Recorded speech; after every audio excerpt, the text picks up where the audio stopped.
పశ్చిమాసియాలో యుద్ధానికి full stop పెట్టే విషయంలో అమెరికా ఇరాన్ మధ్య ప్రతిష్టంభన కొనసాగుతుంది. ఓవైపు ఉద్రిక్తతలు కొనసాగుతూ ఉండగానే మరోవైపు హర్మూజ్ జలసంధి నుంచి ప్రయాణించే నౌకలపై ఇరాన్ తన పట్టు మరింత బిగించింది.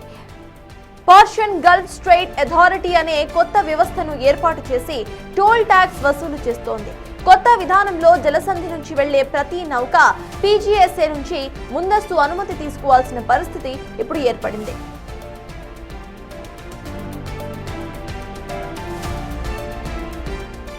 నౌకల యజమానులు దాదాపు 40 ప్రశ్నలతో కూడిన ఫామ్ ను నింపాల్సి ఉంటుంది. ఇందులో నౌక గుర్తింపు సంఖ్య, బీమా డీటెయిల్స్, సిబ్బంది జాతీయత, సరుకు డీటెయిల్స్ ను వెల్లడించాల్సి ఉంటుంది. ఈ మొత్తం వ్యవహారాన్ని ఇరాన్ డిజిటల్ రూపంలో నిర్వహిస్తోంది.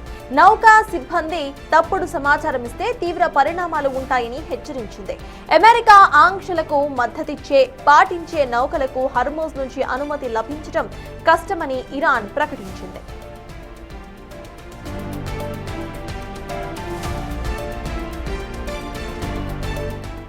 ప్రపంచవ్యాప్తంగా సరఫరా అయ్యే చమురులో దాదాపు 5వ వంతు హర్మూజ్ జలసంధి నుంచే జరుగుతోంది.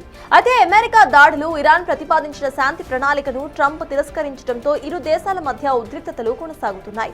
ఫలితంగా చమురు సరఫరాలో ఆటంకం ఏర్పడి ప్రపంచ దేశాలు ఇబ్బంది పడుతున్నాయి. ఇదిలా ఉంటే టోల్ వ్యవస్థ ద్వారా ఇరాన్ ఆర్థికంగా, భద్రతాపరంగా, రాజకీయంగా ప్రయోజనం పొందాలని చూస్తుండగా కొత్త పన్ను కారణంగా రవాణా ఖర్చులు పెరిగి ప్రపంచ దేశాల ఆర్థిక వ్యవస్థలపై తీవ్ర ప్రభావం పడబోతోంది.